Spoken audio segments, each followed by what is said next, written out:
What's the word from campus? Son? Yes. He's doing great. Home right now for the fall. It's a fall break. My He's a daughter, senior, one of my right? daughters is home. Eric, That was so funny. It's like you're behind. the difference between my daughters. My daughters are texting they text my wife every day about my son. Don't hear anything. From like once every 5-6 days. It's like, yeah, everything's awesome. I'm doing great. So, Ah, it's a good sign. yeah. Independent.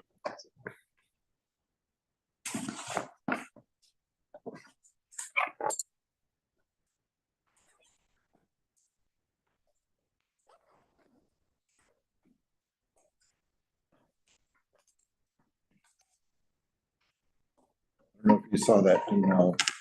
You have to get information from council. Yeah, I was gonna follow up with you in terms of like what that means or when that'll happen. Should be easy enough. Okay.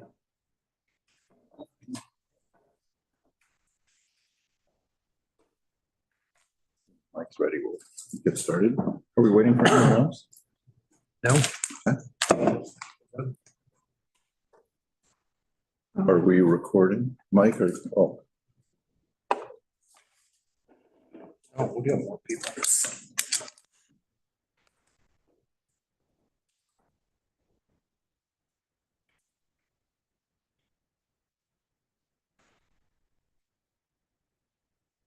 ready? Sure. Okay, it is Friday, October 17th at 12:03 PM. My name is Bend City Councilor Ari Mendez, and I will now call to order the Bend Metropolitan Planning Organization Policy Board meeting. Our first item is introductions. Why don't we just go around and give a brief introduction? Omar? Hey everyone, Omar Ahmed, Central Oregon and Lower John Day Area Manager with ODOT. Phil Chang, Deschutes County Commissioner, MPO Policy Board Member. Andrea Napoli, Bend MPO Senior Planner. Kelly Kennedy, Bend MPO staff. Mike Riley, Bend City Councilor. And Tyler Diekey, Bend MPO Manager. And Tyler, would you read anyone online who is attending, the names of anyone online? Yeah, we have Tori Carr from City of Bend Finance Department. Kimala Lutz, City of Bend Finance Department. Chris Doty, Deschutes County Road Department. David Abbas, from City of Bend. And Bob Townsend from Cascades East Transit. Is that everyone, Kelly? Okay, great. Thank you. Our next item is hybrid meeting guidelines. Tyler? Quickly, everybody knows the drill, hopefully. If you're online, please use the raise hand function to, if you have a question or want to speak. And the meeting is being recorded and will be posted after the meeting is over. Thank you. Item number 3 is public comment. Are there any members of the public present who would like to make a comment? Okay, seeing none, we'll move on to item number 4. Meeting minutes from September 19th, 2025. With approval of the September 19th, 2025 MPO Policy Board meeting minutes. Is there a second? I'll second it. Motion has been made by Commissioner Chang and seconded by Mr. Ahmed. All those in favor, please say aye. I'm going to abstain since I was not here for most of the meeting. Okay, the motion carries with an abstention from Councilor Riley. Moving on to item number 5, fiscal year 2026 budget adjustment. Tyler? All right. So the supplemental budget adds funds to our current fiscal year 26 budget in three different ways. We're carrying forward state highway fund revenues. Anticipated to have been expended. Now it's Doing the same with COVID funding, some funding that we had assumed would be expended in FY 26 will now be expended in FY 25 will now be expended in FY 26. Then we've seen a slight increase in one of our two federal operating funding sources, our 5303 funds, which come from the Federal Transit Administration. Any questions about those carry forward, either the carry forward funds or the additional FTA funds? No questions. So we're just looking for a review and approval of the supplemental budget by way of resolution 2025-04. Any further discussion about it? I move approval of fiscal year 2026 supplemental budget by way of resolution 2025-04. Second. Okay, motion has been made by Councilor Riley and seconded by Commissioner Chang. Any further discussion? Okay, all those in favor, please say aye. Aye. Aye. Motion carries unanimously. That brings us to item number 6, earned interest, fiscal year 2026, starting balance review and allocations. Tyler? All right, just a little bit of background. We discussed the earned interest accruals earlier this year, and I believe we did that both at a policy board meeting as well as the budget committee meeting. And we deferred those discussions. At the budget committee, we talked about deferring those discussions to the fall until we had a little more information available. And so what's been happening is we received our federal COVID funding back in 2021, and those funds have been, we expended some of those funds and pushed them out to projects, but we've been carrying a fair amount of those funds in our budget or within our accounts for the last few years. So those have been accruing interest. We now are a recipient of state highway funds, and those again, we receive them, hold them, and then push them out to projects that about the board awards them to. And so as those sit in our accounts, those also are accruing interest. And so those funds have been building up over the last few years, and we now have about $135,000 of accrued interest, and those funds are currently unallocated. And once they are made available for use by the board at some point in the future, the use of those is unrestricted. A little bit of additional background in terms of where we are with federal funding status. The current federal transportation bill will expire a year from now. The schedule for getting that bill for new legislation is really up in the air. There's starting to be a little bit of movement within Congress, but there's a lot of uncertainty as to whether, number one, when a new bill will be established or approved by Congress and what will be in that bill. And so we don't know where things are going currently at this point in time. So staff recommendation is that just given that uncertainty at the federal level, our recommendation is to allocate the vast majority of these funds into our reserve account and to put a small amount towards program costs that are not covered by our normal MPO operating revenue streams. Any questions? Well, so if we take action today to allocate these to reserves, we can always come back and reallocate them, right? That's because that by taking this action, they become unrestricted. Is that essentially what happens here? I'll let Tori. Can you answer that question, Tori? Yeah, absolutely. So it's not that it's currently restricted. We just have not included that revenue or funding source in the budget. So it's more so just to recognize those funds on the budget side and make them available in that sense. So we wouldn't actually take any budget adjustment to move those funds to the reserve. We would just build it into future reserve budgets starting in fiscal 27. So yes, at that point, the policy board could take action to move funds from reserves to program costs. Or we could take an adjustment prior to year end if the decision's made that you want to utilize some of that funding in this fiscal year. And then we would just recognize the interest income and the program expense as well.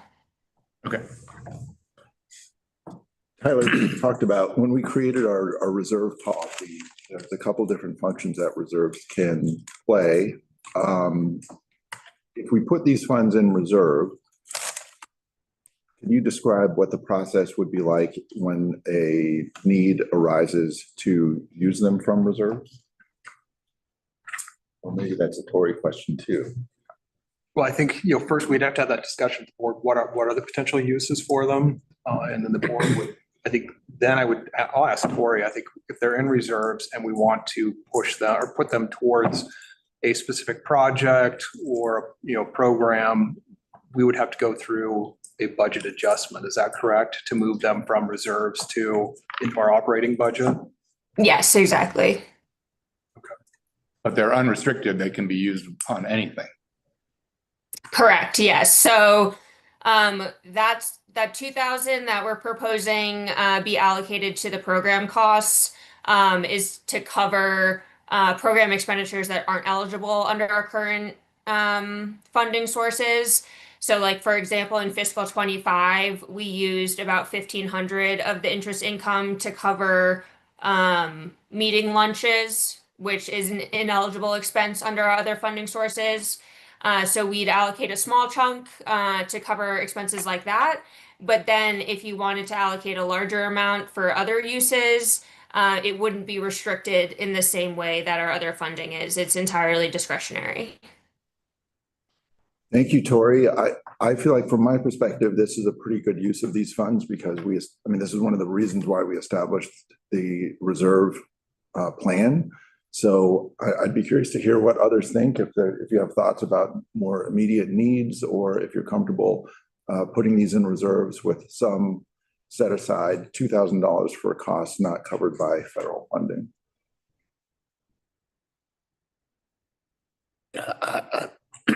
I think having a healthy reserve is a really important thing for the resiliency of the MPO, and provides us future flexibility that I'm sure we will need at some point. I did want to ask about, so Tyler, you mentioned the uncertainty of the Federal Service Transportation Bill next year. The last time the Federal Service Transportation Bill was up for reauthorization, did they get to it promptly, or was it stalled out for a certain amount of time? And I'd be curious what happened with MPO funding in that. If I remember correctly, I believe the prior bill or the prior legislation expired, and Congress I think they did a series of continuing resolutions to just keep funding it at a flat level, and they did that.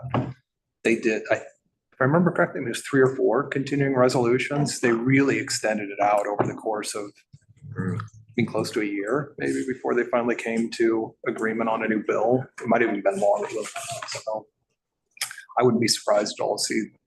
There's kind of a difference of thought. You're going to kind of predict. Does the current Congress try to push something through, quickly before the November 26th congressional elections? Right. Or does it just get extended? Yeah. And I think there's a difference of thought in terms of things I'm reading. But if I was to bet, I would probably say continuing resolution would be. Yeah, I'd be pretty surprised if we got a major piece of bipartisan legislation next year. Yes. Yes. So I agree with Commissioner Chang that's why we need these reserves, is to help protect against any uncertainties and potentially something new that we would like to allocate some of the funds for. But I think they're kind of a rainy day, when we need them. So I move to approve. Let's see. I move to authorize that. No, wait, I'm getting ahead of myself. Item 6. Number 6, thank you. I move to allocate $133,000 of the earned interest to reserves and $2,000 for Bend MPO operating costs not covered by federal funding. Second. Okay, a motion has been made by Councilor Riley and seconded by Commissioner Chang. Is there any further discussion? All those in favor, please say aye. Aye. Okay, motion carries unanimously. Moving on to item number 7, Bend Transportation Safety Action Plan Update, Consultant Contract Approval. Tyler. Right. So I think the board is well aware that we received a federal Safe Streets and Roads for All grant to update the Bend Transportation Safety Action Plan. We have been working through a process to get those funds out the door into a consultant contract. We finally have been close there, and so we're here today to asking you to approve a consultant contract with Kittleson Kittleson team to update our transportation safety action plan. In terms of timeline, we're expecting, hopefully we would kick off the TSAP updates either late this month or early November, with completion in April of 2027. So 17, 18-month kind of time frame to get that plan update completed. With that, I'll questions. Yeah, well, thank you, Tyler. This is a really important project. I know that as a counselor, I often have questions about what the crash performance has been, the crash history at certain locations. You know, when we see big spikes, is it in line with other spikes? Is it, you know, when do we raise a flag and say, wait a minute, this is something we really need to worry about? And on the flip side, this is an opportunity to take a prospective look at places where we think there might be problems and try to plan to anticipate them. So I'm really excited about this. The only wish is that it could come sooner. Spring 2027 feels like a long way away, but I know that's not within our control. But happy to hear anyone else's discussion or questions about this. Well, I mean, I have one question. I mean, I had the same reaction reading through this, was just like, really? It's going to take 18 months to do this work? So what is the reason for that, and why is that not in our control? It could be, we've assumed 16 to 18 months, but I think once we have the consultant under contract, we could tighten the schedule a little bit. It'll depend upon their availability and, I mean, their staffing capabilities to get through the work in that time frame. And I would expect, based on the draft schedule that we will have most of the draft recommendations by late next fall, so a year from now. And then kind of through winter, November through April, that time frame, out a year from now. That's going to be just getting the final document pulled together, public review process, and that type of thing. So we should see the bulk of the work completed within a 12 to 14 months time frame. And with some of the initial data, we'll be seeing some of the initial data analysis out of the consultant team within 3 months would be my expectation. So we'll start to see some of the, the first tangible pieces of the project by January. And when was the last time the TSAP was updated? We Was have, it prior to the TSP being completed? it was, 2019.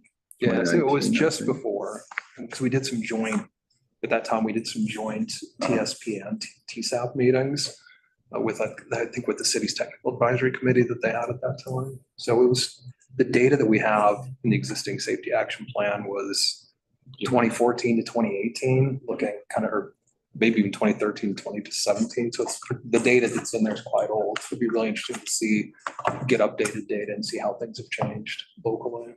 And does this serve as the TSAP for the city of Bend too, right? I mean, Yes. we're not doing Not gonna- multiple different safety action plans across, at least not between the MPO and the city, right? It's No. essentially County has one one. project. It's one project, and I worked closely with city's growth management staff with the expectation that when this is done, as the city jumps into its comprehensive plan, TSP updates, starting at some point next year, this will feed directly into the city's transportation plan update.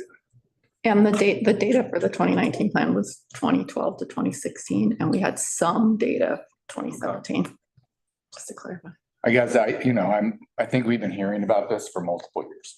Yes. And so it's just frustrating that now we're here and now it's going to take another 18 months, and April 2027 is barely adequate time to help it inform. Certainly the city's budget process is largely almost done by then for the coming biennium.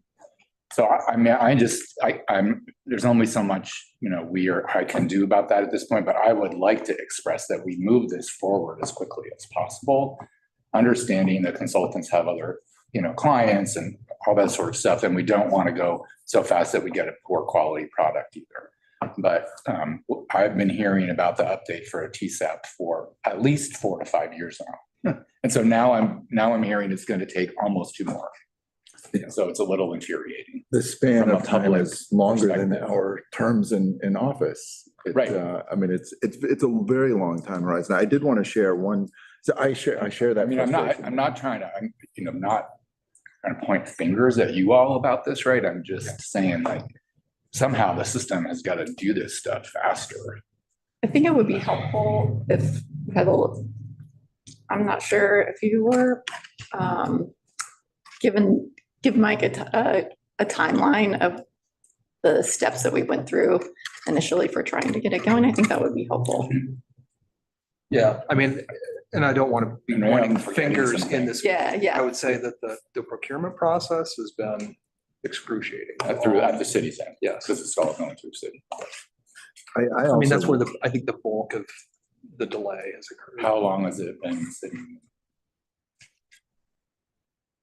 I mean, we lost probably 14, 15 months, or like a reasonable estimate, Kelly. Yeah, the first thing Maybe that came to my longer. mind was 16. I remember that we had a scope of work ready with procurement at the end of last October. And then I believe our RFP opened this past June and closed at the end of June, roughly. So. Okay, well, maybe we have some discussions to have somewhere else. Yeah, Well, and I think, I said, I don't want to point fingers at procurement, but I know in that time frame, they were undergoing, that work group, the city was undergoing significant change. They lost a lot of people and they were stretched extremely thin. And I can't speak for them, but it felt to me like, given all the other priorities within city procurement, for police and fire and all these other things, this was just kind of stayed a bit of a lower priority compared to some of the other things. And so it just, unfortunately, it got delayed pretty significantly. well, I did want to share one little aspect that I think feeds into the challenge of this when it comes to data collection. So as you probably remember, I've been counting down the days until December 4th, which is when the last fatal crash happened on Bend's public roadways. So we're 48 days away from December 4th today. But a police officer pointed out to me that the definition of a fatal crash includes people who pass away in 30 days following the crash as a result of the injuries they sustain. So that presents a challenge because the hospital can't share when somebody passes away, but the chain, as I understand it, is the hospital shares deaths with the county medical examiner, and the county medical examiner sends those records to the police department. The police department then files a supplemental report to update the initial crash report that then gets shared with ODOT. So there's it's a long chain of events before we actually get, oh, this is the outcome of this particular crash. So even though all the evidence that I've seen in news reports on the city's police crash response data dashboard in the initial fatality review all says 0 for this year, I think it's actually probably the case that there have been a couple of fatalities that haven't shown up yet. And so this is, to get the information for a particular area that is with data that you can really be confident in, it's a lot. So I feel like this is I'm just saying this because I feel like I'm really interested in the result of this, and I recognize that it can be a real challenge. So hopefully sooner than later. And unless there's any other questions or comments. My question, sorry, I didn't take the time to study the contract like in detail and compare it, but I'd be interested in whether the kind of like formula, like approach is similar to or distinct from the state's transportation safety action plan and the counties. I mean, is this kind of same kind of thing, just at different scales, or is it a really different approach to the issue? I would say that having not I haven't looked at the county scope, but I'm on one of the committees for that process, and I'm engaged in the ODOT TSAP update as well. Overall, similar process in terms of, stepping through the data analysis, reviewing, looking. One thing I think we're going to do, and I don't know if the other two have done that, we're going to look back and in our existing TSAP, and okay, what worked, what didn't work, and then review of current plans and programs, and then identify, using the data to identify a series of potential improvements, both whether it's spot specific improvements, if it's an intersection, or if we're seeing a lot of crashes on a specific corridor, taking a more of a corridor approach to identifying potential improvements. And I mean, are we kind of looking at like a division of labor by geography, right? Like the state plan looked at state roads, county plan looked at county roads, the city plan will look at city roads. And so, because of that, we just absolutely need them all, or, I mean, is there going to be any kind of redundancy in these efforts? The only redundancy, the ODOT PSAP update looks at all roads. And they do that to look at statewide, to look at crash trends, what's happening, with each T, because they're required to update their TSAP every 5 years. That's a federal requirement for ODOT. And they're able to check then every 5 years, what's happening, what types of crashes are occurring, are they seeing big changes in the specific types of crashes? And then ODOT uses that to help determine how and where they allocate their safety funding that they receive, both state funding and federal safety funding, is my understanding.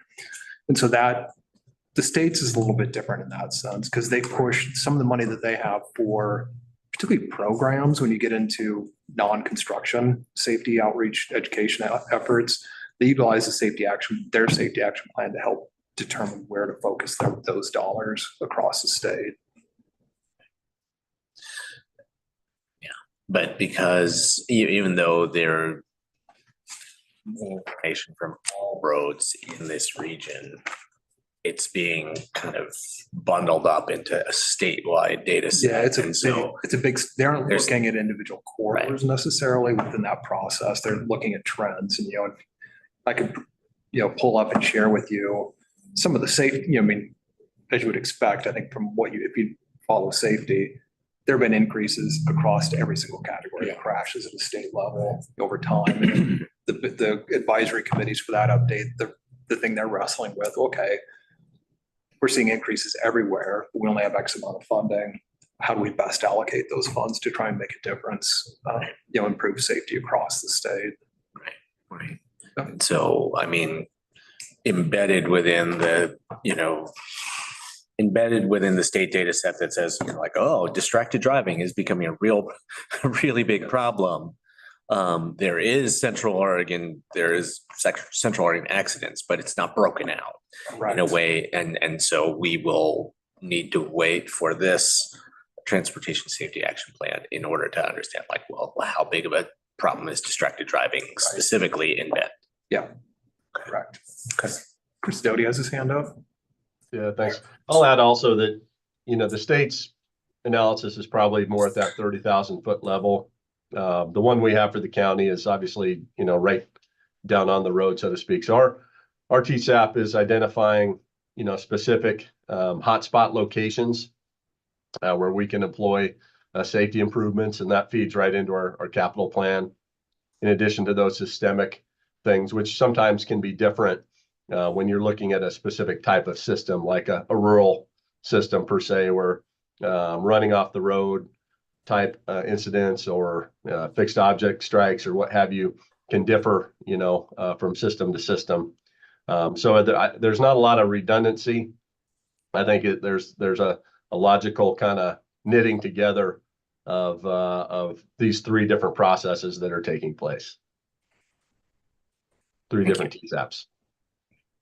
I mean, could we get like an update and, like by the December meeting on the timeline for this and the schedule and sort of a sense of the board that if the extent that we can accelerate this and move it forward faster and have Kittleson come and talk to us about that, since they're the ones doing the work. Yeah, Maybe we look into that. yeah, we can look into that for Yeah. sure. I mean, I would hope by the December meeting, it's 2 months from now. Yeah, I do wish that we had like a light version of this that, maybe on an annual basis, we could look back and see sort of, well, what was the crash history, at least as far as we know, recognizing it would be preliminary. Because this is too long to wait. Yeah. For how much change is happening and how many people are, using the system. So I don't know. I mean, I feel like that's a city question. Yeah. Would be good to follow up on. Well, it might even be, I mean, maybe that's an amendment to the scope of work at a future point, like getting a recommendation from Kittleson about how could you do more frequent interim updates between the big one? Yeah. And actually getting a schedule and a cost estimate for that. I know it's not in the current scope, and let's not get into that today, but what would it cost us to add something like that? And if it, maybe that's how we used a little bit of the reserve money, or maybe it's split between the city and then, I don't know, figure that out, but it might be a good thing to get a plan on how to do that as part of this. Because I mean, it's a huge issue in the community. I see it all the time. I experience safety concerns personally, whether I'm driving or walking. I probably cause some of them sometimes, I mean, I think we're all are part of this system, and we hear about it constantly from the community. It sort of ebbs and flows, but whether people are concerned about people walking, people driving, people cycling. Any other comments or questions? Was I pretty accurate in that 30-day thing, the 30-day definition or the chain of How long it takes. Oh, yeah, no. I think that would be in an ideal situation. Oh, okay. There's a lot of kind of lost in translation that happens between agencies pretty frequently. We have a lot of agencies involved here. Okay, well, thank you. Would someone like to make a motion? I move to authorize a contract with Kittleson and Associates for the Bend TSAP update and an amount not to exceed $234,931 in substantially the form presented to the policy board today. Second. Okay, a motion has been made by Mr. Ahmed and Commissioner Chang. Is there any further discussion? All those in favor, please say aye. Aye. Aye. Motion passes unanimously. Did Chris have something else you want? Assuming he just forgot to put his. Oh, my hand down. apologies. There you go. There you go. Okay, we're good. Moving on to item number 8, Metropolitan Transportation Improvement Program. Just as a quick reminder, the MTIP is our 4-year listing of projects and programs, and the current MTIP spans federal fiscal years 2024 through 2027. The full adopted MTIP is available on the Bend MPO website, along with a project list and amendment log, which are updated quarterly. Next slide. So there are 3 full amendments proposed today, and these pertain to the projects listed on this slide, which we'll look at more closely in the following slides. Next slide. So the first amendment involves changes to the US 20 Wood Avenue 1st Street to 6th Street project. And this is a city project that'll be delivered by ODOT. The changes involve canceling the construction phase, increasing the preliminary engineering or PE phase using construction funds, and updating the project description. This project is funded by the arts program with the roughly 10% match provided by the city of Bend. Next slide. So the project is intended to tie into the city work that's west of 2nd Street on Greenwood and help find a solution for safe bike travel on Greenwood while maintaining traffic and freight mobility.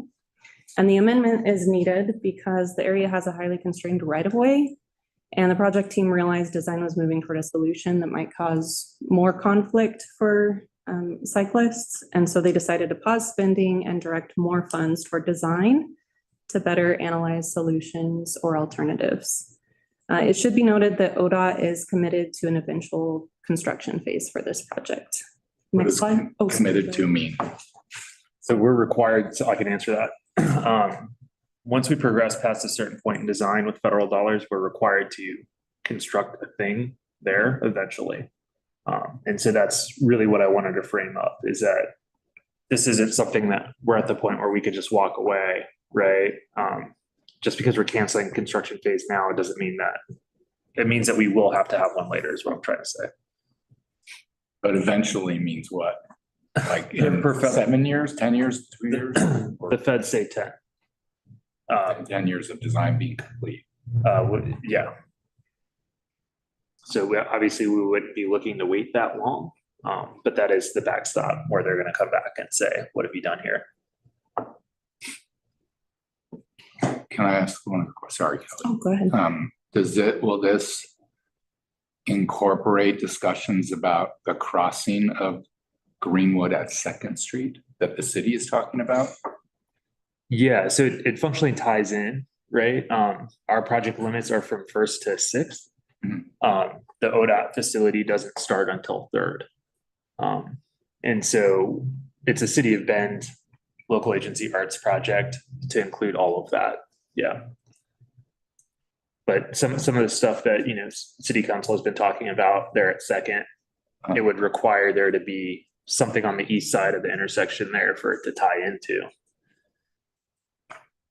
The east side of which intersection? Oh, sorry, east side of 3rd and Greenwood. Otherwise, it's kind of like infrastructure to nowhere a little bit. Okay, because I mean, we're hearing, well, yeah, there's this whole discussion about getting at least a good design done on a crossing Second Street. So this project is not doing that for us, right? That's not getting us that design, that crossing design. No, so I think essentially it goes up until that point, right? Our focus is really on fixing the 3rd and intersection, if you want to call it that, the signal, the conflict points there. So I guess what I'm getting at is just coordination between these two planning efforts. Is that actually planned for as part of this project to really actively coordinate and collaborate with cities, so we don't get a plan out of this that's like not accounted for what the city? No, 100%. It's like in our system, it's a local agency arts project. The city is in every meeting. We're not doing anything independently of city stuff. But the focus of this is on the corridor and not the crossing. At Second, correct. Right. Yeah.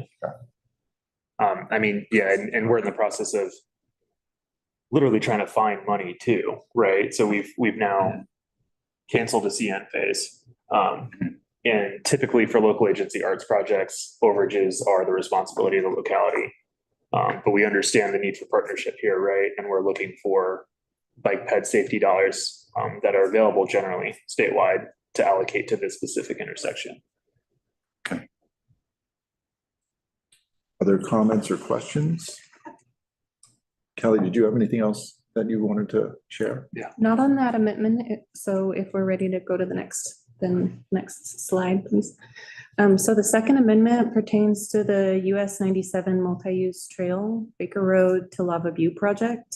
And this is an ODOT project. And the change involves increasing funding for the right-of-way phase and the construction phase, which would bring the estimated project total up by about 3 million. And this project is receiving flap funding with roughly the 10% match provided by ODOT. Next slide, please. And for added context behind the funding increase for this project, it should be noted that the project was awarded additional funds as part of the 2024 rebalancing effort, with the increase intended to help support updated cost estimates for the path. And the project is expected to move forward following approval of this amendment. Were there any questions about this amendment before we go forward? I'm not sure I understand what the 2024 rebalancing effort was. Thank you. I can elaborate. So in 2024, ODOT was asked to rebalance our STIP, essentially making sure that we had the appropriate money in every year for the work that was to be performed. This project was also tied up in some land use appeals stuff. And so this was a good candidate to rebalance to a later year. And then we also had allocated money from another project that was canceled to help fund this one as well. So it all kind of worked out to just slip this. Of course, when we do that, you can expect costs to go up a little bit. So that's what we're looking at here. Thank you. I think this also highlights the need for other agencies, including the city and the park district, to coordinate to make sure that this isn't a great multi-use trail that just dead ends somewhere. I heard from a resident who lives near Knott Road about asking when, with all of the housing that's going in Southeast Bend, when are we going to get sidewalks and bike lanes along Knott Road? And my impression is, I don't know for sure, but I don't think that we have a comprehensive plan for that. And I think that I feel like we should. Yeah. So more work to be done to make sure that this is well connected inside the city and not just outside the city too. Any other comments on this project?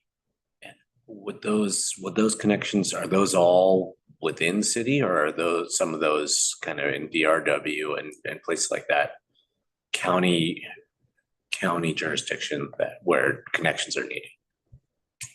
So Knott Road, I thought is a, Yeah, so Yeah. I I mean, the path is intended to start at Knott Road. And so the path is also lined on the east side of the highway. And there's really just nothing to connect to over there.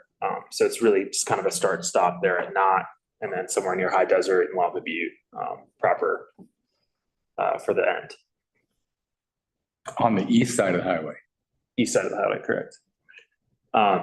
There Where's is it going to? to the Newberry Volcanic Monument ultimately. It'll go under the Yes, that's highway the at some, plan. near the High Desert Museum, is that correct? Correct. Oh, so it's going to cross over near High Desert Museum to the west side. Under, but yeah. Right. And then, sorry, go ahead. That's the same to Lava Butte, right? can somebody remind me what the shoulder situation is on Knott? I'm not remembering a really big shoulder. No, on Knott. Oh, yeah, no, there really isn't much on Knott. I wanted to add to that, one of the 2730 scoped projects was a local agency arts project by City of Bend for Knott Road from China Hat to Broster House. So it's not quite there. But a lot of the intended scope of that arts project was sidewalk infill, making it more pedestrian friendly. and Knott Road is City of Bend jurisdiction. I believe It's so. not shared, I think. Yeah. Yeah, I mean, isn't it one of those, we split it in half? We I have hope half not. and you all have half. That's why I was trying to figure. I was trying to remember that. No, I thought that's what came So up. Chris has his hand up, so. Yeah, you have my attention.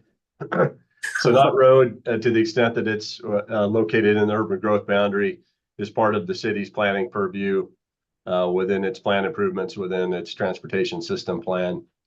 Anytime there's a road adjacent to the UGB, the city accepts the full right of way. So there's no half street in one jurisdiction, the other half in the other. Thanks for that, Chris. You bet. Much appreciated. Any other comments or questions on this item? Right, go to the next slide, please. So the third amendment is to add the new Larkspur Path School Connection Project to the MTIP. And this is a city project that'll be delivered by ODOT. And it's funded by a federal Oregon Community Paths grant with the roughly 10% local match funded by the city's Transportation Go Bond. And for this, it's important to note that only the approximately $1 million PE phase is going to be included in the current MTIP. And the construction phase, which is expected to occur in 2028 at about 3.3 million, would be included in the next MTIP, the 2027-2030 MTIP. Next slide, please. So this project allows the city to construct a critical link path, which will create an ADA accessible connection between Larkspur Trail, Pilot Butte Middle School, and Juniper Elementary School. And the project's part of the city's TSB, which identified 12 key walking and biking routes that'll act as arterials for the walking and biking low stress network. And next slide, please. So just a quick note, and then if you'd like, we can discuss any questions on the previous amendment, but there was a 21-day public comment period opened for these on September 19th, and no comments were returned from that. Okay, well, one of city council goals was to create a walking master plan and a bicycle master plan. And I believe that work will begin next year, and that will be helpful in identifying gaps and incorporating segments like this. If also to recognize the need for facilities like possibly along Knott Road. So I don't know when that will be finished, but the plan is at least to begin them next year. Any other comments or questions on this item? Okay, Kelly, did you have anything else to add? I don't have anything else to add. We just request approval of these.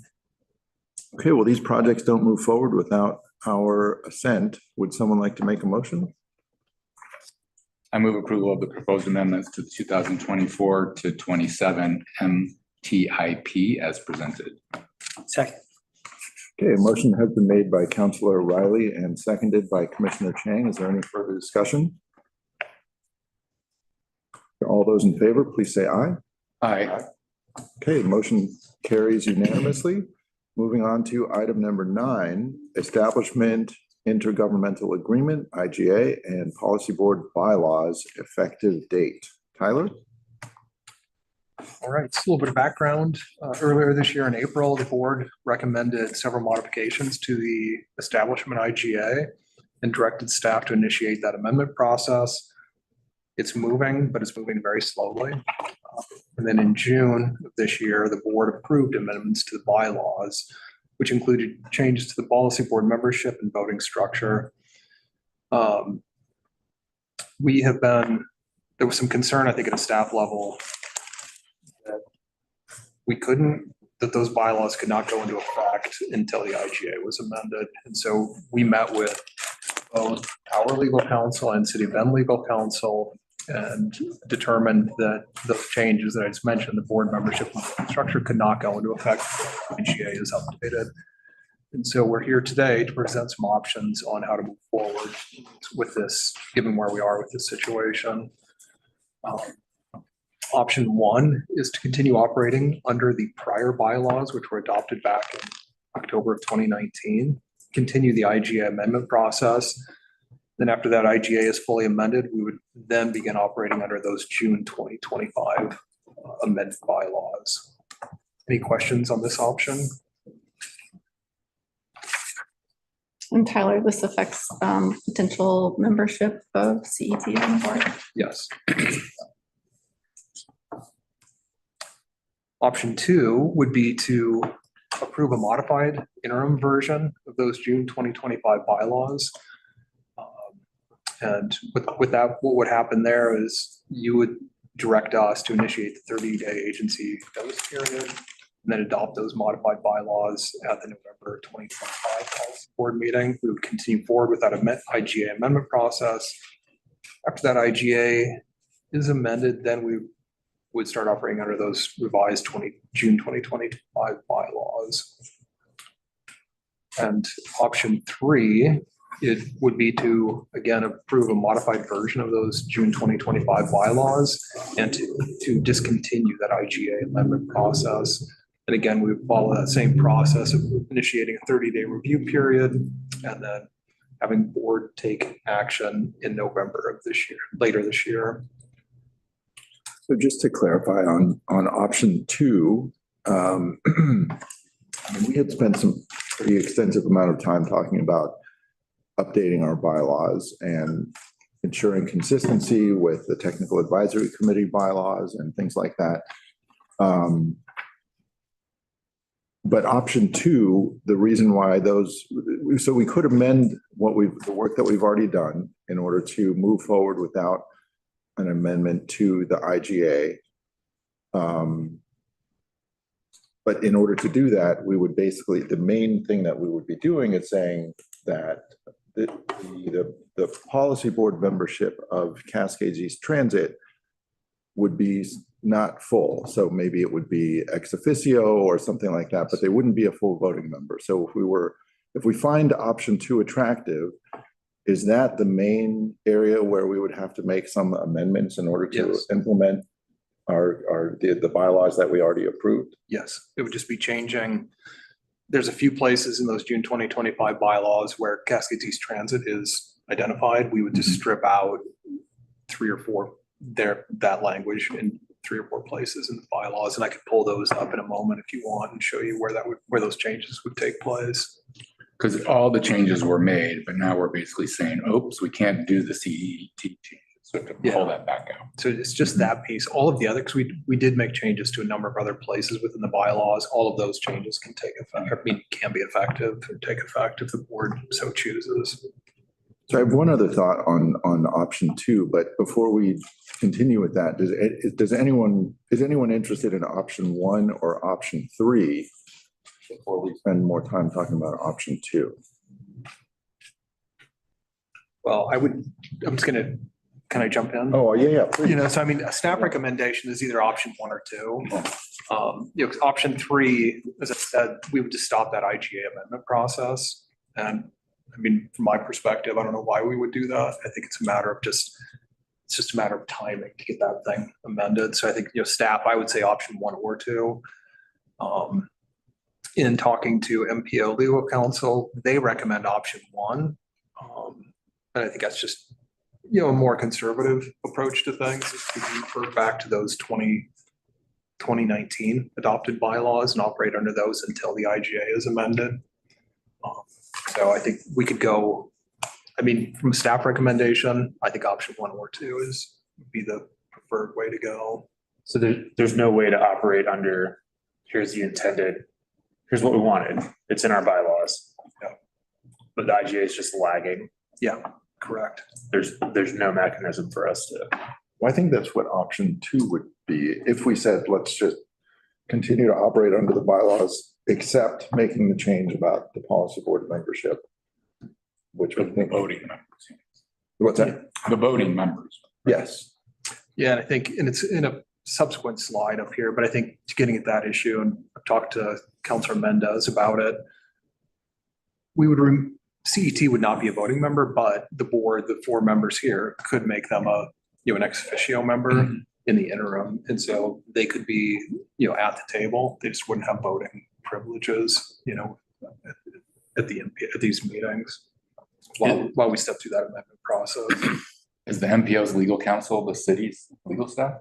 Or is there somebody else's? We do both. We have an external legal person to deal with some issues, and we're able to utilize city legal counsel for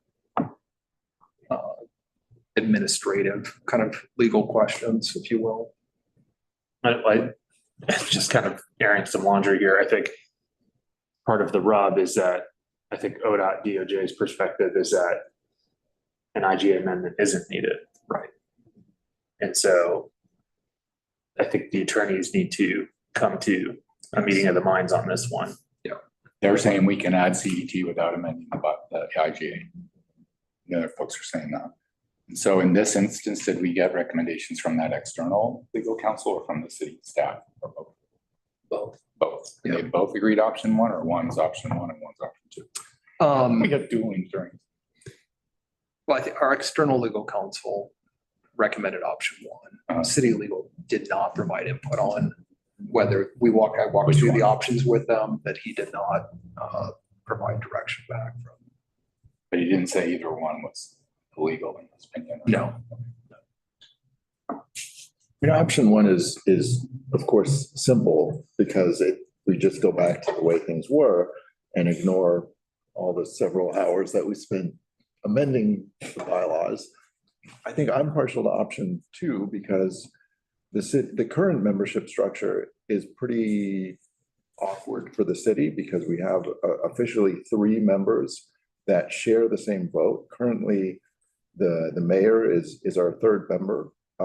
She has expressed support for the 2-member representation on the board for the city. I think she feels that is sufficient, and so I'm partial to finding a way for option 2. So at least we can get some clarity moving forward.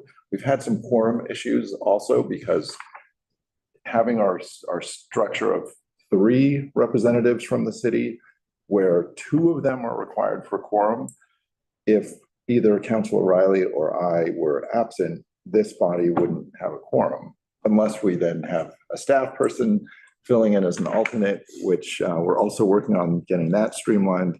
So I feel like in some ways it's actually simpler to say, let's build on the work that we've already done, make the amendment to make Cascade East Transit an ex officio member, and then we move forward on that track. I can get behind that, right? Like, I think the whole point is to have our transit director be part of the MPO, right? And so however we can get there in the interim, I'm supportive of. Yeah, I would hate to see all the work that we put into those amendments just kind of to sit idle. The faster we can get to our ultimate desired structure, the better. I agree. I think that's what we should do. Tyler, do you have any other questions, or does that provide clarity or direction sufficient? Yeah, I'm just looking through all my notes. So I think if it sounds like there's consensus to go with option 2, then I think I'll pull up, let me stop sharing this.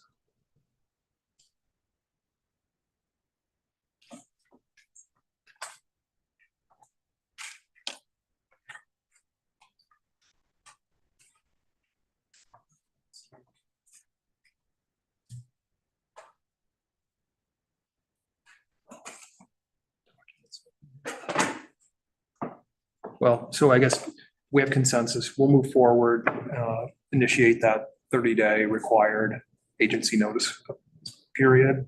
And we'll just do a red line or, a track changes option showing just removing. So I guess the change would be is we then will have 4 voting. There'll be 4 members on the policy board, each with an individual vote. Nothing else will change in terms of.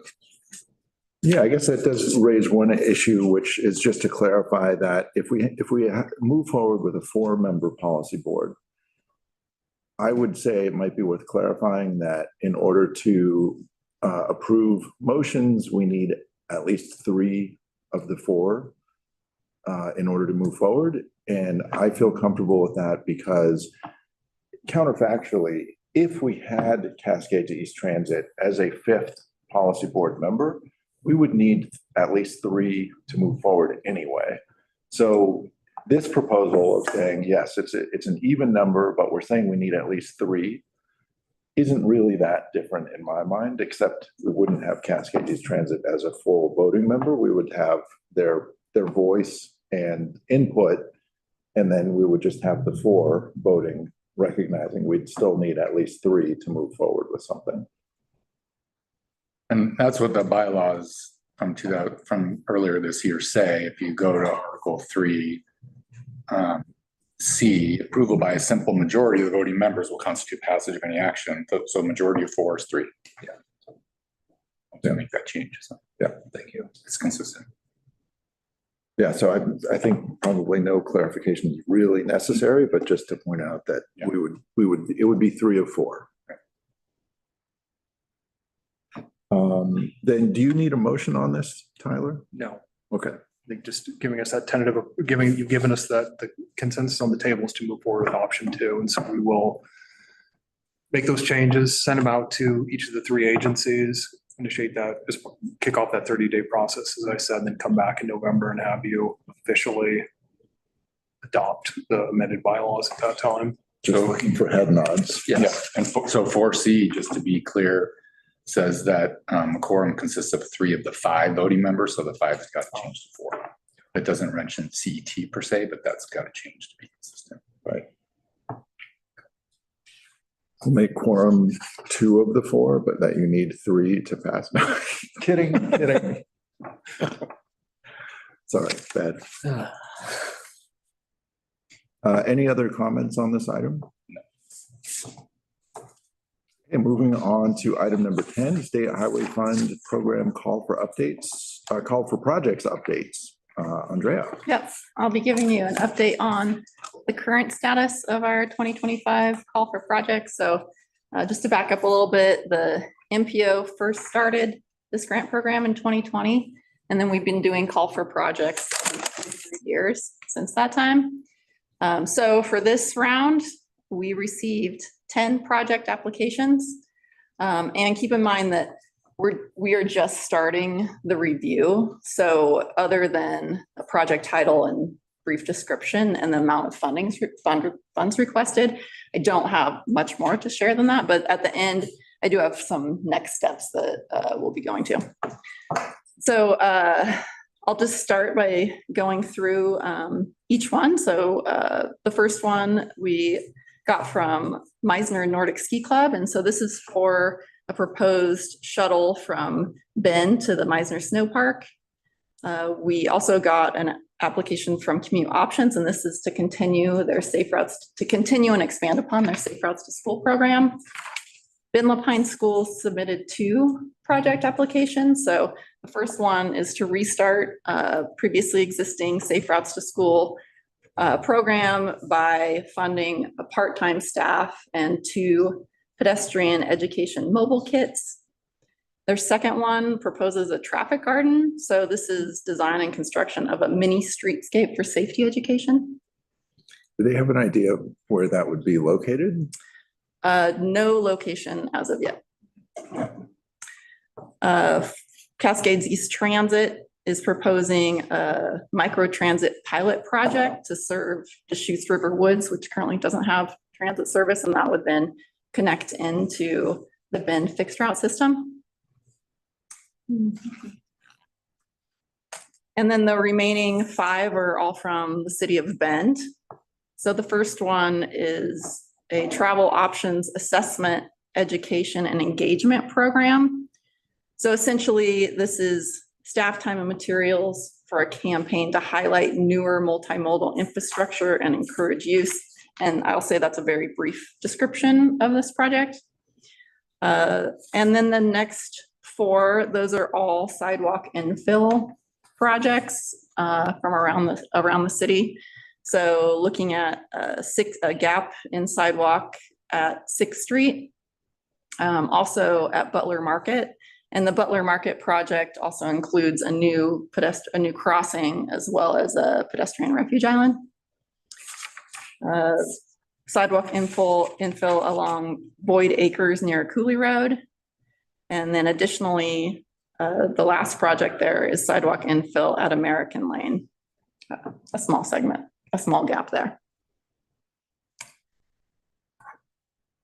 So this slide shows each project and the amount of funds that they're each requesting. I'm not going to go into detail on how much each project is requesting. I think the main takeaway here is at the bottom of the slide, essentially the total amount requested and the total amount that we have available. So we have approximately $313,000 per year allocated to this program. And as you'll see, the amounts requested in some years far exceed the amounts that we have. Yeah, go next slide. So next steps, I'm currently working with ODOT to finalize eligibility for these projects. And also I'm working with 2 of our MPO TAC members. So these are 2 local agency staff that didn't submit applications, that we're all 3 working on the scoring, the criteria-based scoring for each project. And then at the November 4th TAC meeting, the TAC will be provided with that scoring and then using information in the applications, the presentations that each applicant gave at the last TAC meeting, as well as any other identified considerations. They'll be developing a funding recommendation for the policy board. And at the November 21st policy board meeting, applicants will be presenting their projects. Information from the TAC will be provided, and we're expecting the policy board to award funds. However, if we happen to run out of time, we do have some time reserved on the December agenda. So this is my last slides. Any questions? on the update. One question that I feel like always comes up is, can we identify which projects rely on being fully funded and which ones could still move forward if they found some other partial funding? So for example, if it were the case that, the city gets part of the sidewalk connections funded and they say, okay, well, we're just going to have to try to find, maybe there's some other funding sources for that. And that way the project still goes forward. But some of these, if it's a half-time FTE, well, pretty hard to change that to a quarter-time FTE. So if there was a way to identify this project as maybe flexible on the amount, that would be helpful. Yeah, so we're sort of just starting to do that. And in past solicitations, we definitely did that, reached out to each applicant, asking them, okay, if you received less, can the project still move forward? Could you potentially combine with another project? So really trying to do quite a bit of behind the scenes to see how far we can get with how much we have. Okay, thank you. Mhm. Other questions or comments on these?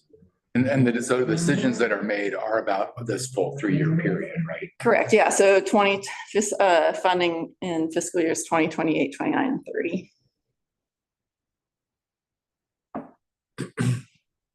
Well, thanks for your work on this. I Yeah. know it's a lot, and good luck with the scoring. Yep. Yeah, look forward to seeing the result of that. Yeah. Each set of projects. Yeah, they look like great projects. I can see the merit of all of them, so. Unless there are further comments or questions, let's move on to item number 11, state legislative session update and local implications. Tyler? All right, and I'm going to walk through a few slides, and I will look to Member Ahmed and probably potentially Chris Doty if there are specific questions that I can answer as we jump through this. So the state, I think everyone knows, there was a special legislative session to focus on transportation funding. That bill, HB 3991, was approved on September 29th and will become effective on January 1 of 2026. In terms of what it does, in terms of new revenue, you see a gas tax increase, registration fee increase, supplemental registration fee for high mileage vehicles, and then title fee increase. One of the other big changes is that it puts a per mile road usage charge for electric vehicles and hybrids. And so existing electric vehicles, this new fee will go into effect in July of 27, new EVs in January of 28, and then hybrids and plug-in hybrids in July of 28. And the legislation includes an opt-out provision and will allow any electric vehicle or hybrid owners to, instead of paying that per mile fee, they would just pay a flat annual fee upfront and not pay that per mile fee. So are they still going to modify the Origo system? Like, is that still making changes, or is this basically just saying we're going to adopt it as it is, and most people will use the onboard diagnostics dongle that's going to track your mileage and your location? Is that the proposal, or is there still, we might see changes? So my understanding is there's third-party servicers for this, and you're kind of given the option of how you want to handle that through them. So it's really just kind of growing that and ramping that program up to try to be able to accommodate the new volume. But isn't it at the current rate? Like, the rate's not changing. I thought what I read said that they weren't changing the rates, but maybe the mechanics of how they administer it is. I'd have to look that up. I'm not sure. What was interesting following the bulletin had one of the editors experiment with adopting it, and they ran into some problems with their Subaru, I think, and it just pointed out there's some technical hurdles that sound like they're still working out by these third-party providers. I think the interesting question also is, the people always ask me, why would you do that technical thing instead of just going with registration of mileage? And the reason I've always heard is, well, some people have miles that they travel outside of the state of Oregon, and they don't want those to count towards their bill that they would be paying in a per mile fee. I haven't heard of any other reasons. I mean, there's privacy implications that people have as well, but apart from those, I haven't heard other reasons why, so it might be a little bumpy. Why you would use the Origo system or not use it? Or have maybe an OBD dongle tracking your mileage versus reporting it manually. Yeah, I think it will be interesting to look at. It's been an option for several years, but now that we're saying it's going to be a requirement, let's hope that they get as many of those kinks worked out as possible. Well, I mean, I can also tell you that, leading up to the legislative session, trying to figure out what was going to be put in place and required. The ODOT definitely was anticipating that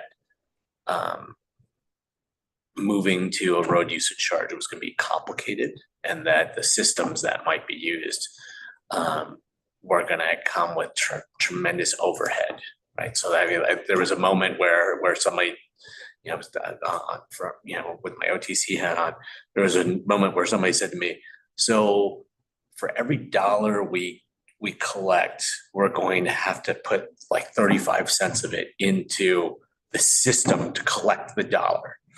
So we only had 65 cents to actually put into the state highway fund, while by comparison, gas taxes is like 95% of it. It's just a teeny little portion that is used for the administration of the tax system. So I think innovation is definitely desired and sought for how you do this road usage charge stuff. That's interesting, because I've spent time trying to figure out how big the objection of traveling outside of the state is. Because if somebody says, I'm being treated unfairly, I'm paying for miles that aren't accruing in Oregon, and that's the reason why they want to track them with a GPS device. We have in other areas, we have people use an affidavit. They swear that, they weren't driving their vehicle as part of the process of, if you get cited through an automatic camera enforcement action. It just makes, that's a big piece of overhead that gets taken out in order to administer the system keep an open mind, I guess. Yeah. I mean, I know that in the system to track freight,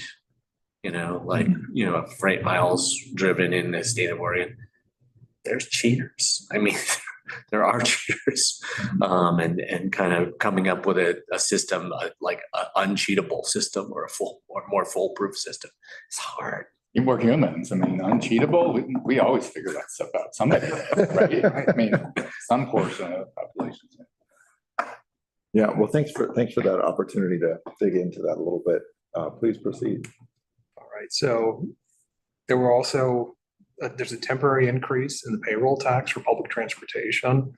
And so that's it's a 2-year, it'll increase for 2 years, and then it'll sunset in January 1 of 2028.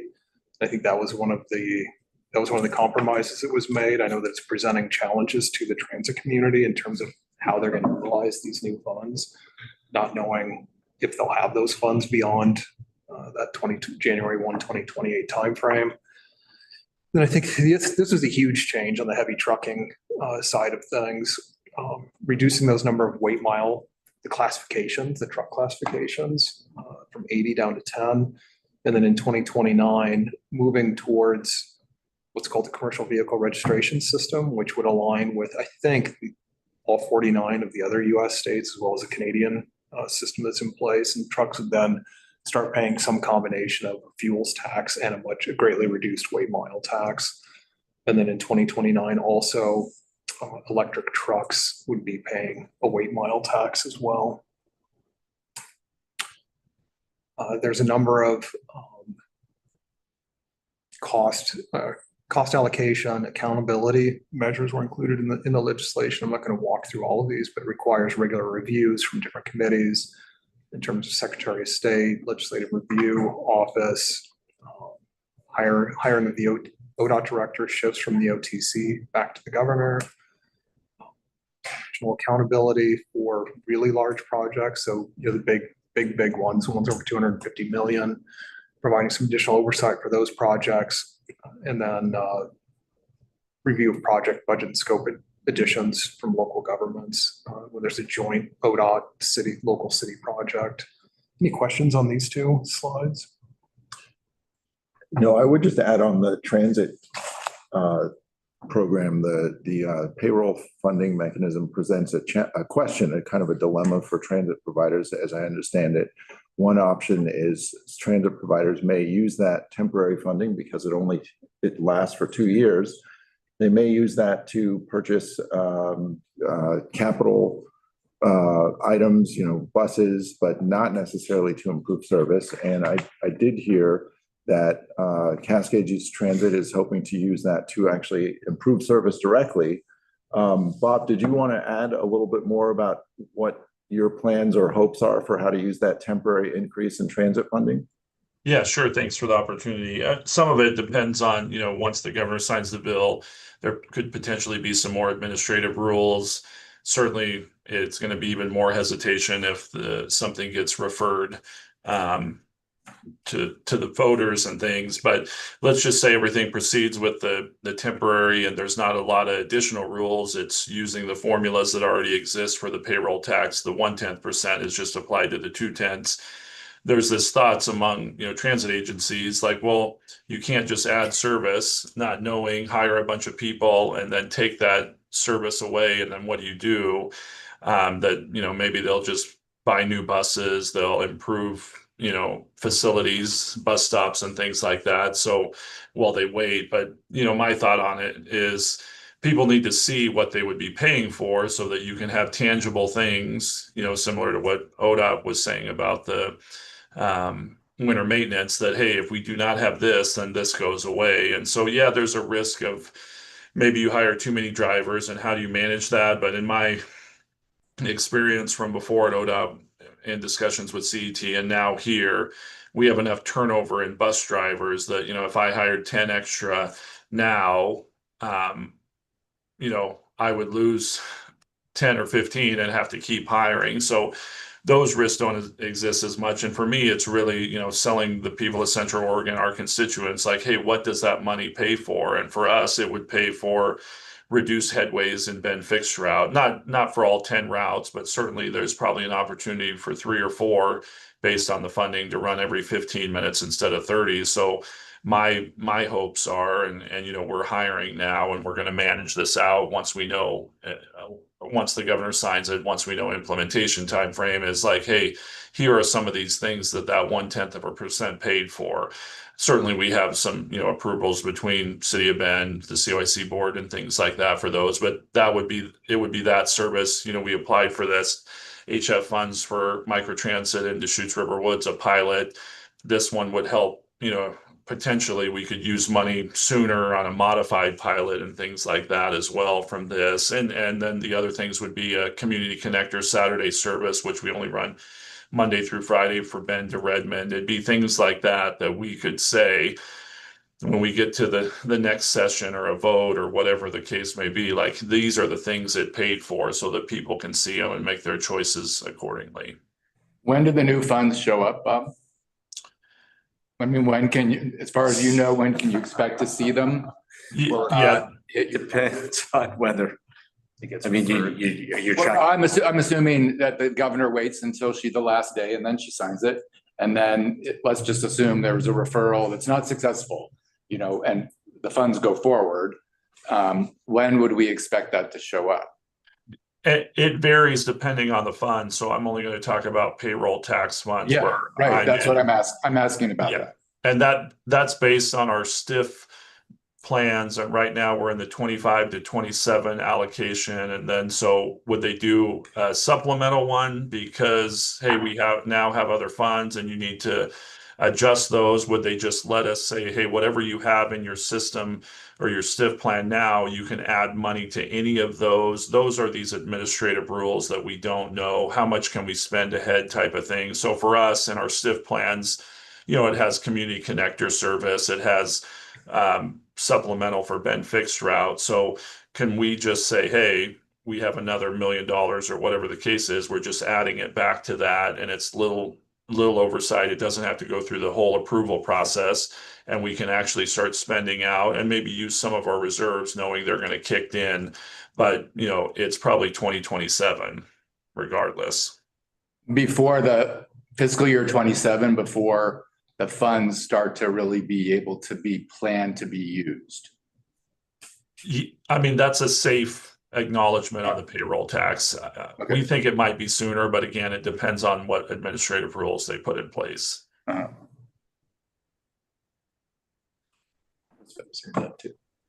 Did you? Chris, I was just gonna add, Chris, please go ahead. yeah, just for traditional funding, fuel tax and registration fee, stuff like that, it's usually about a 2-month lag.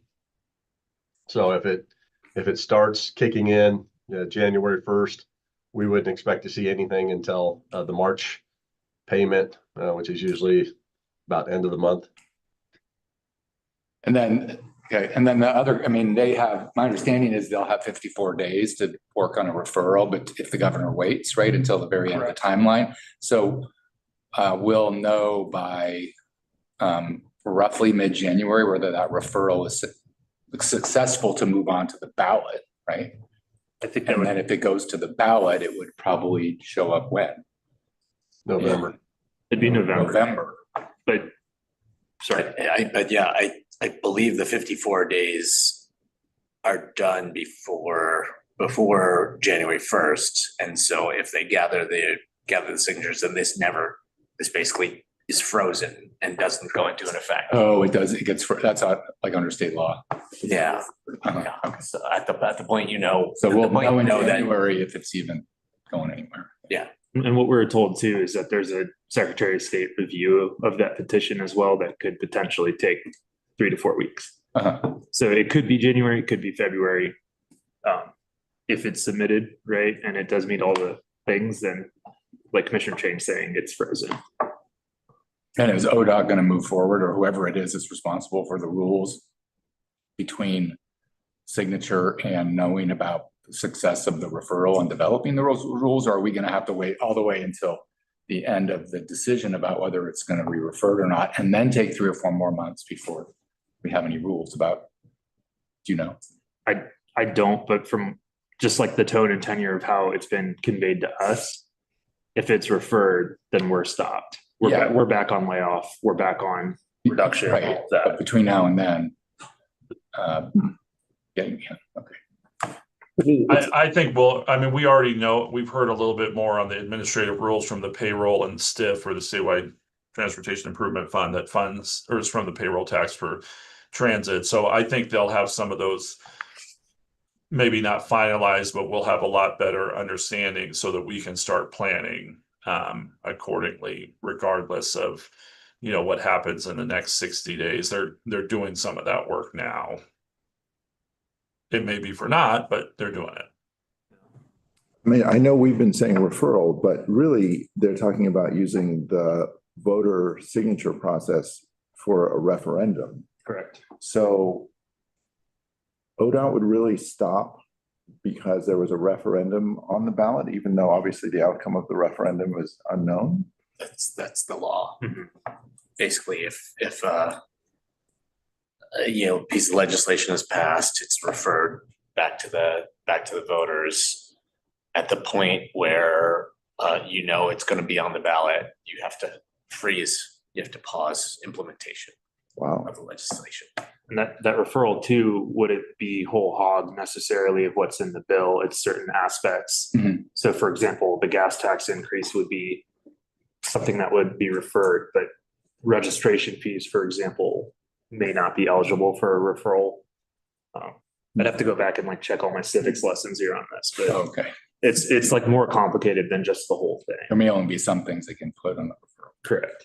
Like the payroll taxes. I would suspect, Bob, the payroll tax is subject to the referral, correct? You're on mute. You're on mute. Generally, it'd be tax increases are acceptable for referrals, fee increases are administrative and don't need, but that's the other loophole here. I don't know if it's referring the whole process, like Councilor Mendez said, or is it just the tax increases? Because there's other things in the bill. I haven't heard anything that would indicate that part of any funding mechanism would continue on. I think the whole thing, all the funding mechanisms will be a part of that referral from what my understanding is. Anything else to share? Just, I have a couple more slides. So just, I think this one is like, what does it mean? Assuming no referral, or if it is referred and doesn't get approved, what are the impacts locally? So these are estimates, these are not like hard, totally hard and fast numbers, but these were estimates that were generated prior to the special session. So you can see for City of Bend and Deschutes County, those increases would translate. It's about a 35, 36%, 37% increase, for both over the course of, from where we were in 2024 out through 2030. So, fairly sizable increase in revenues coming into both jurisdictions. So that's not the increase amounts. Those are just the budgeted. Those would be the total amounts. So it's a 1.6 increase in the current fiscal year. Yeah. Essentially. Yeah. And one. Yeah, so I mean, a 3.1 million increase from 24 out through 2030 to the City of Bend. So fairly sizable increase in revenue.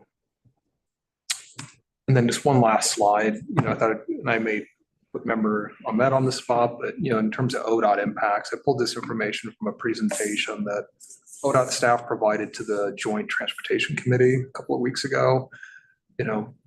I think the big thing to highlight here is that 27 to 29 timeframe is that ODOT's internal, their financial staff believe that inflation will likely outpace revenue growth, by the next biennium, and that ODOT would again be facing, looking at spending reductions to offset that cost. And so this bill is really, from an ODOT perspective, it's very temporary in the sense of addressing some of the, the issues they're facing.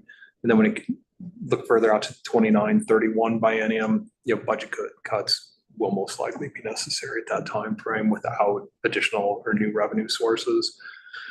And then just on the referendum, I think it's going to be spearheaded from what I've read by the Taxpayer Association and 2 state senators be chief petitioners. But the changes that were approved in the bill, some of the opposition that might have been there in the past, I'm reading is not going to be there this time. I mean, the Oregon Trucking Association, they're very supportive of the taxing changes that they got out of this bill. And so they're not going to be participating in any sort of recall. And a couple of other potential major statewide groups like that I've heard are not going to be, they're okay with it, and that they are not going to be, some of that big external funding is not going to be out there for that signature gathering process. So if it does get on the ballot, it's going to most likely be a grassroots driven process and won't have a lot of external input. Any other questions?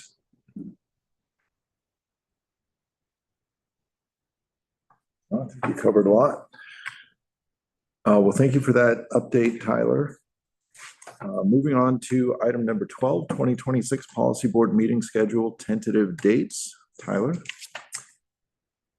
So we've been meeting obviously on the third Fridays of the month for the last year or two. We are hoping to get our 2026 meeting schedule pinned down just because finding meeting spaces is increasingly challenging. And so we are looking to the board to see if we can continue on the third Fridays at noon, or if there's an alternate date that would work better for the board members. Thoughts? Does this basically work? Yeah, I think it I mean, we'll just keep going. It's been working and, I was just gonna point out a couple things. One is March 20th, spring break schedule, just for anybody, to the extent that that matters. I'm not sure about yourself, Omar, but Bring your kid to MPO day. yeah, there you go. Yes. Right. So, and staff as well. And then the city council is going through a evaluation of its own calendar that may impact both June, July and or August in terms of when it's taking its breaks. So these could need to change because I'm speaking for myself, if it's a significant break time, it may be that neither of us are going to be here. We're planning to take those as time off. So just to flag those dates.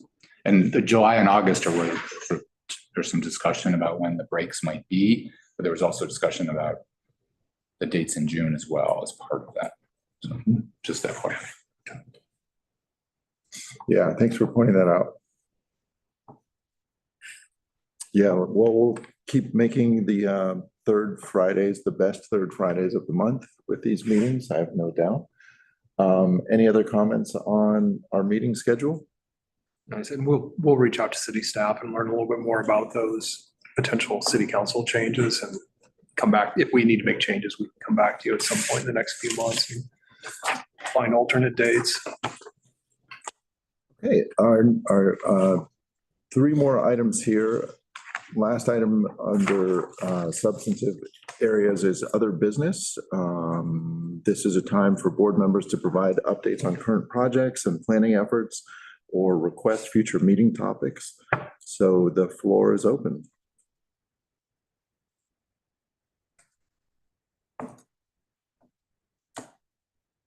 One item that I wanted to ask about that we had talked about a couple meetings ago is whether we had any updates on the FLAP grants, whether the state process for that had opened, or if we have any news about when that will open. We have not been informed that the FLAP grant opportunities are open. Okay. We've been in the process of reaching out to them just to confirm 2730 project availability, like those funds are still available. And I think that they might have had a meeting yesterday on it. I haven't heard back. As far as we're aware, the thing that we're saying Ms. Lemon presented to us on Janie Lemon, that hasn't opened up yet. Okay. Well, thanks for that. Any other items? Tyler, did you want to share a few items? I'll just you want to give a quick update on the Title VI plan update? Yeah, sure. So we've pushed out potential adoption for the updated Title VI plan, simply because we received from ODOT requests to add in a few other minor changes, but staff wouldn't have had time to put those changes into the draft, get to the draft in a format for your viewing prior to the original date of adoption. So we pushed that out now to December. And so that will be at the next meeting? Or when is that pushed out to? It will be at the December meeting, correct? December meeting. Am I off? Okay. Yeah. Okay. Good. And then I would just say, back in IGA world, the MPO has an IGA with the city of Bend for the city to house the MPO. That IGA hasn't been reviewed in a long time, and it worked well for a long time, but we're starting to see there's a lot of it's either silent or vague in terms of some of the services the city is supposed to be providing to the MPO. And so in consultation with city legal counsel, they've recommended that we step back, open that thing up, do a review of it, and then do some clarifications to that IGA. So we'll be kicking that process off hopefully in the next week or two, and then be bringing that back to the board maybe late this calendar year or early next year. Okay. That's it. Okay. You have two items there for potential topics. Did you want to share anything about those? I think getting some direction from the board here. We're expecting, I mean, in November, as Andrea mentioned, we're gonna be reviewing those SHF applications.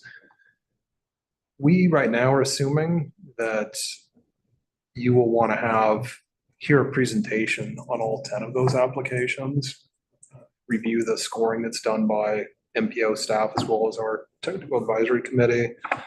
So we're thinking that that item could easily take, given that we have 10 applications, that could easily be a 90-minute process to step through. Do you want to receive, hear that level of detail on all those applications, part of that process? Well, I mean, just a reminder, it's for 3 years of funding. And so it feels like a heavy lift initially, and it's also pretty far out. It feels pretty far out to me anyway. And I guess the alternative to hearing all 10 would be if we felt comfortable saying yes or no, approving or disapproving of some of these applications without hearing an applicant presentation.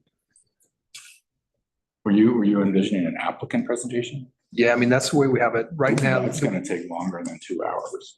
So we had them, so for the TAC, we had them limited to 5 minutes presentation, 5 minutes for questions per project.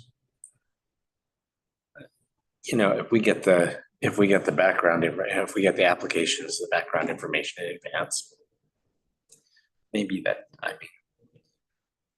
they could present it in 5 minutes and we could. I mean, I kind of feel like maybe another alternative is, especially given that the TAC has already looked at all of these and there's a subset of them that will be ranking them, those members of agencies which did not apply for them.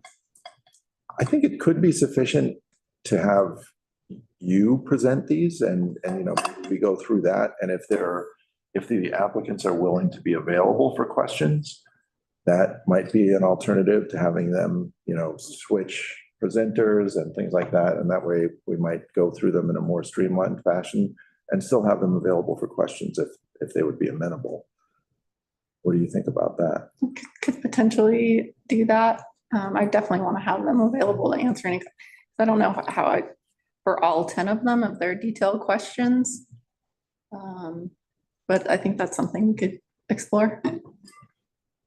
So the idea would be, so it's an hour for presentations, 10 times 5 is 50 minutes. So say an hour for presentations, then that's just that. And then if there's questions, you're going to an hour and a quarter, and then discussion in open forum, right, about which applications. Are you already going to have ranked them and be recommending? So you come into this meeting asking everyone to present, even though some of the people who are presenting, the recommendation is already not to fund them or to fund it at a reduced. That would be a TAC recommendation, but ultimately it's up to the board. I understand, but some of those people are sort of on an uphill battle, and that would probably be public information, so they know coming into it that they're. I'm just, seems like maybe a lot to try to do in one whole meeting. I'm sorry to say that, but if the point is to give each applicant an opportunity to present something to the board, then wouldn't we want to start with just a clean slate, and hear what they have to say and later hear what the recommendation is? And I don't know. I mean, keep in mind also, the city of Bend is 4 of these applications. And so it may be that it's 4, right? 5. 5. It may be that they have some of these are, 3 of them are sidewalk infill programs. Just 4 of them, yeah. 4 of them. Okay, I'll get it right one of these times. So basically, there's a little bit of overview, and then this one's here, this one's here. Right. I kind of wonder if we can combine some of them, and then maybe that also is another opportunity to streamline. Yeah, and I mean, we could certainly ask if the applicants were still going to present, we could ask them to the city to streamline, which they pretty much did at the TAC meeting. Yeah, I think it's just, kind of getting back. It's like, because you raised some good points, and we've been wrestling with. It's like, how do we do this in a way that's going to be that you all can get through it and make an informed decision? It's like, do we want to try and have them all here, step through that whole process? Do you want to wait? And you raised a good question. Do you want to hear the presentation before you see the scoring? So we would defer that decision to December. We have a couple of options. I think we have options in how to. Perhaps have the presentations in November, bring the scoring in December. I mean, is there any reason to not, that it shouldn't take that long in terms of, this is not hitting until when? Fiscal year 27, right? Or 29? Yeah. Let's do 29, 27. 28, 29, and 30. 30. Yeah. This is out of ways. This is out of ways. Yeah.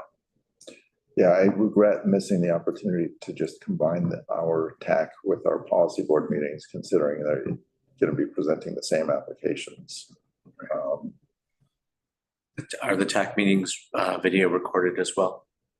They are. Mhm. So we could do homework too, right?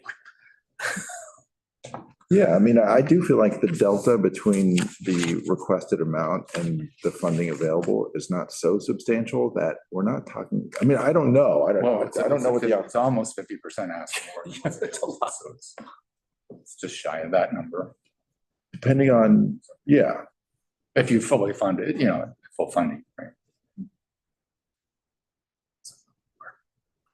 So we need, I guess we need to decide if we want to hear them and bring them back. I like the suggestion to say, let's do the work to take a look at these and we can go and review their presentations and that saves us some time. But I don't know that it gets away from having them available for questions. Yeah, I think I agree. I mean, I think we would want them to be available for questions, but like if they, we have a TAC for a reason. Yeah, right. We have a TAC for a reason. We want to, value and respect their work. And if these folks have come and given a presentation to the TAC already. Yeah. Having them come and do another one for us is I agree. a little silly. If we provide you with the link for the TAC meeting, And are you confident that sounds good enough that we can actually hear what's going on? I'm sorry to say that, but no. as a virtual participant, think so. often it's very Yeah. difficult to hear what's going on, even live. Yeah. So in my experience, especially with stuff that's using city infrastructure, and it's not always true everywhere, but so it's actually almost more frustrating. But if you're confident in the quality of the recordings, then that makes sense. So then we would be doing homework before that meeting on the 21st. And then you're proposing that we just take that as the Presentation, and then maybe Andrea could kind of give us an abbreviated yeah. kind of like, here's some highlights, here's the tax score, here was their key pros and cons and Yeah. And then try to move through the decision at the meeting. So. Yeah, I'm comfortable. That would with work for me. Yeah. Yeah, I think we will review, the video of that meeting, the TAC meeting was held in the boardroom. And so I would hope that the Yeah, audio maybe it's for better. sure in there would be better because of Yeah. it being a smaller room. Okay. We can send you, we'll send you the link and we'll tell you exactly. You're not having to look through it, Yeah. where it starts and where it ends. And I think I would appreciate knowing like what's the why behind the recommendation from the TAC, like we're recommending these 6 projects and 4 of them are getting full funding and 2 are getting partial and the why behind it. And I would maybe ask the city to prioritize, like if they had to say in order, which ones are most important, what is that order and why? And they already have actually. is that the order that they're listed here? Correct. And that partial funding question, like can they go, you're already, I think, talking about that.